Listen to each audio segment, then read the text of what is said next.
સ્થાનિક સ્વરાજની ચૂંટણી પહેલા રાજકોટ શહેર કોંગ્રેસ પ્રમુખનું મોટું નિવેદન સામે આવ્યું। અશોક ડાંગરે કહ્યું કે ભાજપથી આવેલા કોઈ પણ આગેવાનને કોંગ્રેસ કોર્પોરેશનની ચૂંટણીમાં ઉમેદવાર નહીં બનાવે। તેમનો દાવો છે કે ભાજપથી નારાજ બાગી સ્થાનિક નેતાઓ કોંગ્રેસ તરફથી ટિકિટની માંગ કરી રહ્યા છે, પરંતુ તેમનું કહેવું છે કે ભાજપથી નારાજ આગેવાનો 5 વર્ષ કોંગ્રેસ માટે કાર્ય કરે બાદમાં જ ટિકિટ મેળવી શકશે।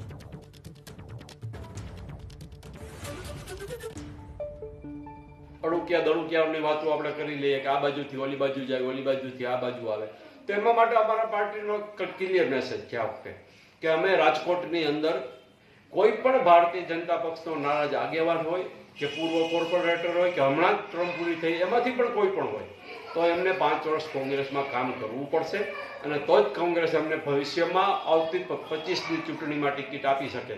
બાકી અત્યારે કોઈ પણ આવે એને કોંગ્રેસના ઉમેદવાર તરીકે કોર્પોરેશનમાં ટિકિટ નહીં આપીએ। આ વખતનો અમારો ક્લિયર એજન્ડા છે। ગઈ વખતની ભૂલનું પુનરાવર્તન પણ નહીં કરીએ અને જેમને આવવું હોય એમનું કોંગ્રેસમાં સ્વાગત છે, દિલથી સ્વાગત છે, પણ ઉમેદવાર તરીકે નહીં।